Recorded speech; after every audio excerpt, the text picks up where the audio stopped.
Yung petition po na final ng mga anak ni Digong, wala man po yon. Malabong paboran. Yung final ni Kitty, pati ni Bato, wala. Malabo po. Kahit nga po si Sara, paniwala ni Sara, yung kanyang tatay po hindi na makakauwi. Kahit si Digong, biglang naisip ni Digong yung Diyos. Dati pinagmumurayan niya yung Diyos, mga kababayan. Tinawag pa niyang stupid. Pero ngayon sabi ni Digong, ito naman po yung bago naming product na binibenta online. iGlow Serum, whitening po siya. Tingnan ninyo yung epekto sa aking anak na architect before and now. Yung mga inquiries po ninyo, dumiretso na lang kayo sa kanyang Facebook account, Riz Maravillas. Dito muna po tayo sa ating joke time bago sa ating mga serious topics. Ito po yung kwento. Isang araw, umuwi sa bahay mula sa eskwelahan itong si Baste. May black eye at may mga pasa.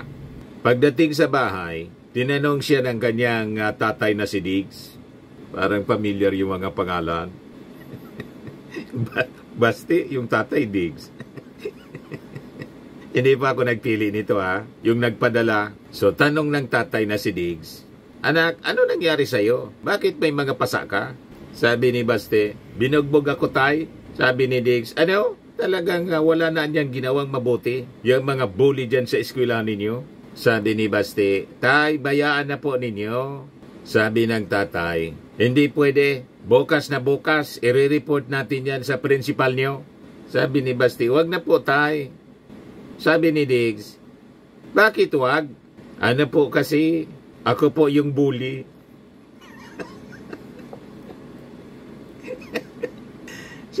Si Basti pala yung bully, kaya pinagtulungan na bugbuhin. Yun ang nakuha ni Bully Basti. Hindi po ako may gawa nito Pinadala lang po ito ng tagapanood natin. Matik na, 200 pesos.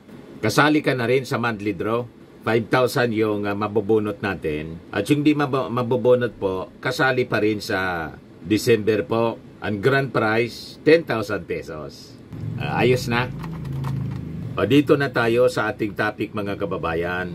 Pag-usapan natin yung possibility na makabalik pa si Digong dito sa Pilipinas. Kasi may mga umaasa pa po. Mismo po na mga expert sa batas, sila na po yung nagsasabi na wag na kayong umasa. Malabo na po. Kaya yung mga DDS na nag-iiyakan, pwede din kayong umiyak ng umiyak para siyempre masama yung loob ninyo.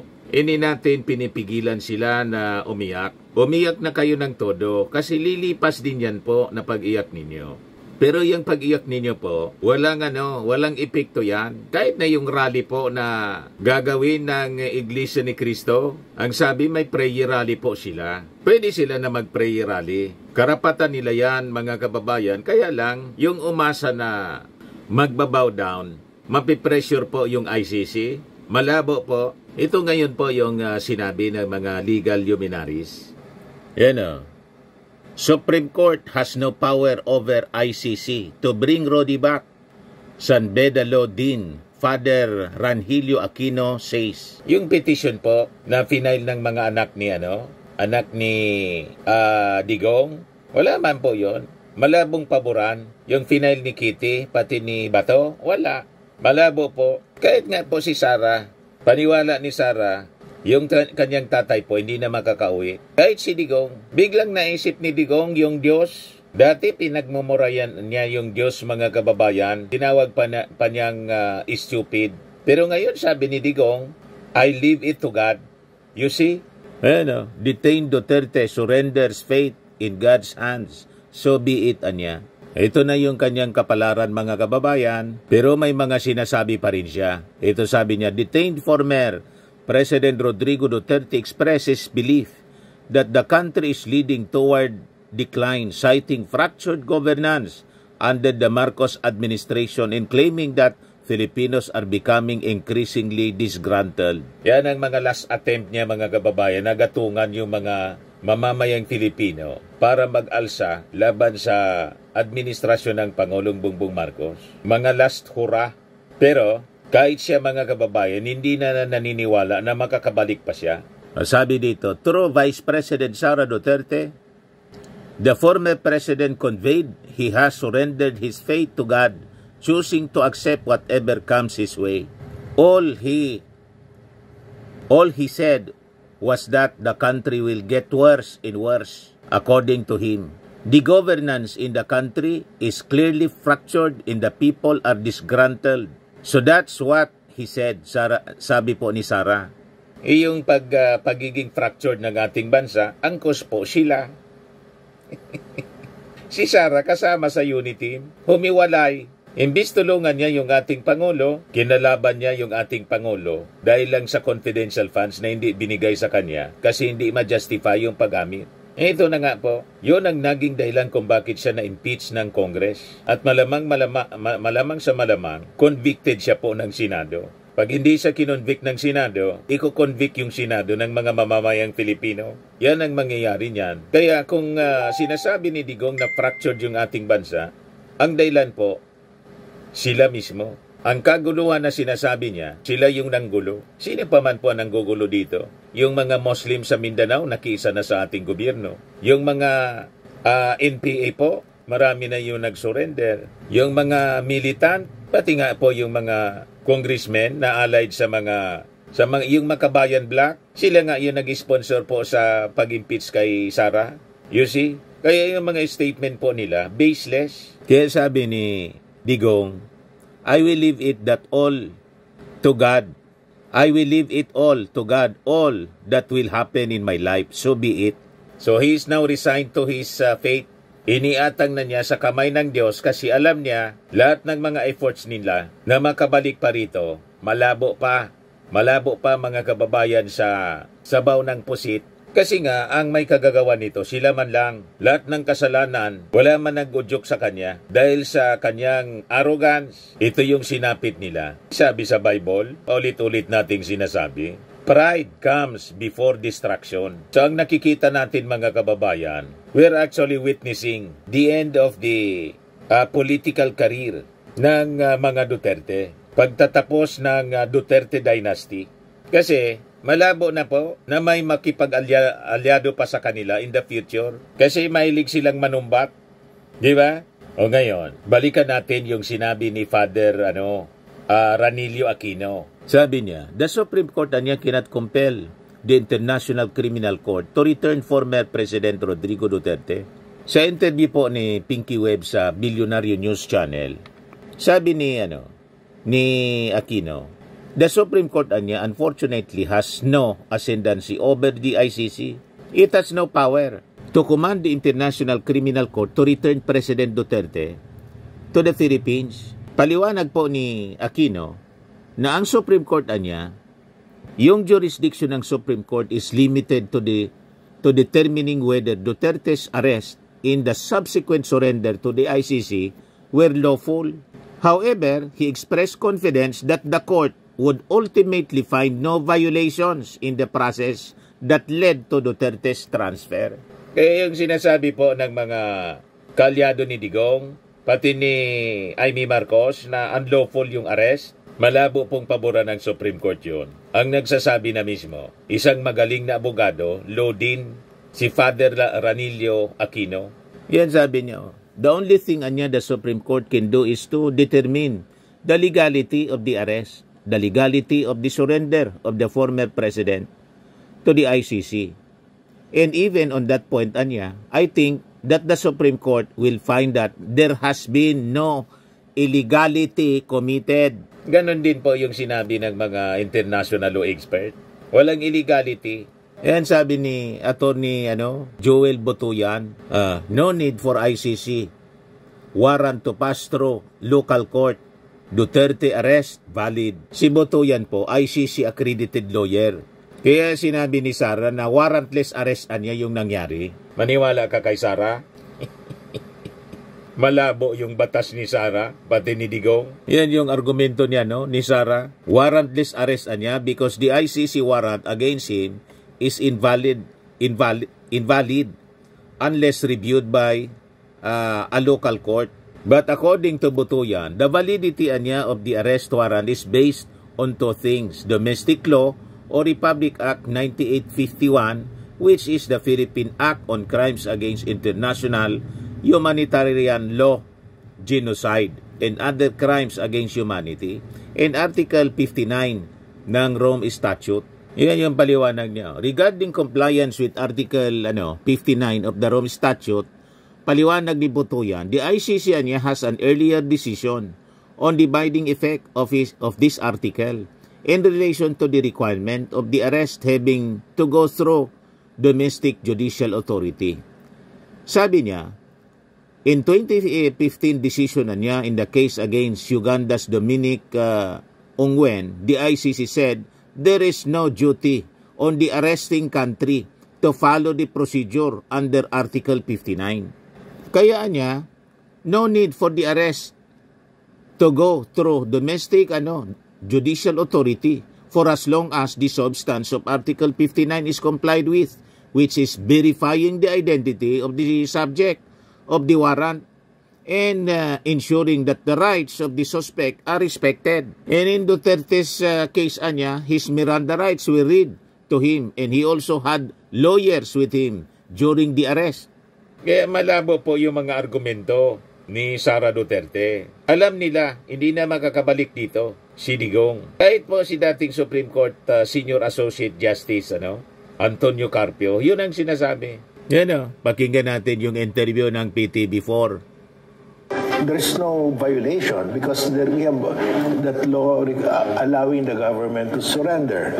And in the case of ICC, they will not inquire how you were brought there. Basta andun ka na, they will proceed with the trial. Singit ko na rin po yung sinasabing dapat ipresenta muna sa local court ang nasasakdal. Yeah, that is in the ICC statute, in the Rome Statute, na linagay nila as an obligation of the surrendering state. Pero that applies if you are a member of ICC. Hindi na tayo member Yung sinurrender natin si Duterte, sinurrender ng government si Duterte, we are no longer a member of ICC. So we don't have to comply with that. So ang umiral po dito ay ang RA 951. Yes. The law that should be relied on that governs now is Republic Act 9851. We surrender. So tapos na po, mga kababayan. Kahit magsirko-sirko pa yung mga DDS dito, kaya ang dapat, mga kababayan, may mag-migrate na sila doon sa Netherlands. Si Sara, isa din sa akusado. Si Bongo, si Bato, kasama si Bato. Mga kababayan, in fact, it is just a matter of time. Kaya hindi na makita si Bato ngayon. Hindi na makakampanya. Nagtago na si Bato. You see? Ngayon, sabi ni La Union Congressman Paulo Ortega, si Digong niya maaaring makulong habang buhay. He is facing 43 counts of murder in the crimes against humanity. One conviction alone niya for its count or killing is more than enough to put him away. Sabi po ni Ortega. So paliwanag ni Ortega, sa ilalim niya ng batas ng ICC, ang mga paglilitis kaugnay sa mga kasong mass murder ay tumatagal ng 5 hanggang 6 na taon. At si dating Pangulong Rodrigo Roa Duterte ay may kinakaharap na 43 counts of murder. At least in ICC, we are assured of a very fair trial where nobody, both in the camp of Duterte or even the Philippine government, can exert any form of influence for the judges to rule in their favor. Kasunod nito, muling iginiit ni Ortega na ang kaso ni Duterte ay isang halimbawa para sa mga world leaders na alalahanin na pansamantala lamang ang kapangyarihan nila kung kaya't hindi dapat ito inaaboso. World leaders niya should avoid hubris but should rather practice humility. Presidents come and go, and even dictators fade away too, sabi po ni Ortega. Yung sobrang tiwala, self-confidence po, at kahambugan, ay sabi nga natin binanggit natin paulit-ulit, pride comes before destruction. And an haughty spirit before a fall. Ibig sabihin ng haughty spirit, Yung arrogance, sobrang pagiging arrogante niya. Yun mismo ang description ng mga Duterte. Kaya tingnan ninyo, yun ang inabot nila. Hanggat hindi nila binago ang kanilang pagkatao, yun ang direksyon talaga, mga kababayan, pati ng kanilang mga supporters. Yun ang direksyon na kanilang kahihinatnan. Hindi yan po, tawag dito sa amin, bubuklason. Ano ba yun sa Tagalog? Ang ibig kong sabihin, yun ang talagang destino. Distraction ang destino po ng isang tao na masyadong arrogante. Yun ang ibig sabihin ng sinabi ni King Solomon sa Proverbs 16:18. Pride comes before destruction and a haughty spirit before a fall. Naintindihan na ninyo mga DDS? Kaya, ang unsolicited advice ko sa inyo, tigilan ninyo ang pagiging arrogante. Ang tatapang ninyo Masyado ninyong in-underestimate ang kakayahan ng ating Pangulong Bongbong Marcos. So ito ngayon ang inabot ninyo. Nasobrahan kayo kasi ang tingin ninyo, dahil mabait yung ating Pangulong Bongbong Marcos, hindi masasagad yung kanyang kabaitan. Di nasagad po. Pati nga kay Superate, nasagad na yung ating Pangulo. Nilaglag tuloy. Hindi na in-endorse. Malamang matalo. You see?